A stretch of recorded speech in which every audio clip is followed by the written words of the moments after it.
அனைத்து விவசாயிகளுக்கு வணக்கம். என் பேர் கார்த்திக் குமார், ஐபிஎல் பயாலஜி லிமிட்டட்லேருந்து. நம்ம இப்போ என்ன பார்க்க போகிறோம்னா, ஏலத்தோட்டத்தில் வந்து உர மேலாண்மை, அதாவது ஃபெர்டிலைசர் மேனேஜ்மெண்ட், இதை பற்றி தான் பார்க்க போகிறோம். இந்த ஃபெர்டிலைசர் மேனேஜ்மெண்ட் பண்ணுறதுக்கு முன்னாடி நம்ம தோட்டத்தில் கவனிக்க வேண்டியது, நம்ம தோட்டத்தில் வந்து ஃபிசோரியம், பித்தியம், பைட்டோத்தாரா, ரைசக்டோனியா இந்த பிரச்சனை ஏதாவது இருக்கிறதான்னு பார்க்கணும். இருந்துச்சுன்னா இதை க்யூர் பண்ணிட்டு தான் நம்ம ஃபெர்டிலைசர் மேனேஜ்மெண்ட்டுக்குள்ளே போகணும்.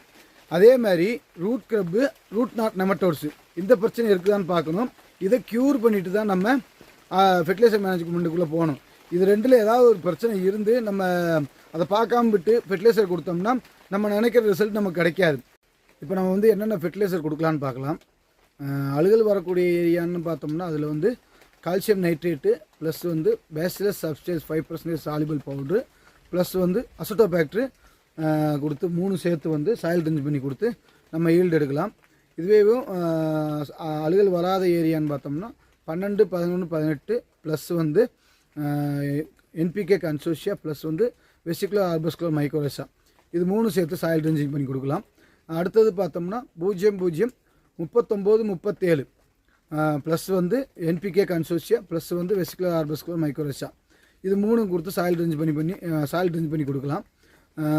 ப்ளஸ் வந்து நம்ம சாயில் ரிஞ்ச் பண்ணுற ஏரியா இல்லை, போட்டு கொடுக்குற ஏரியா அப்படின்னு சொல்லி பார்த்தோம்னா டைஅமோனியம் பாஸ்பேட்டு, அதுக்கடுத்து பாஸ்பேட் சால் பேசிங் பாக்டீரியா ப்ளஸ் வந்து ஜிங்க் சால் பேசிங் பாக்டீரியா இது 3 மூட்டில் வந்து போட்டு கொடுத்து நம்ம ஃபெர்டிலைசர் மேனேஜ்மெண்ட் பண்ணலாம்.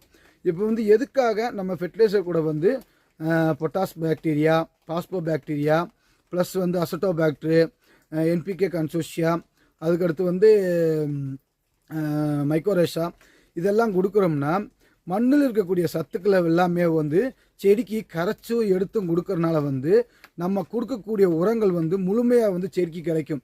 முழுமையாக கிடைக்கிறனால வந்து நம்ம நினைக்கக்கூடிய ரிசல்ட்டு வந்து நமக்கு செடியில் வந்து இம்ப்ரூவ்மெண்ட் ஆகும். இது மூலிமா வந்து என்ன ஆகும்னா செடியோட க்ரோத்தும் ஈல்டும் அதிகமாக கிடைக்கும். நன்றி.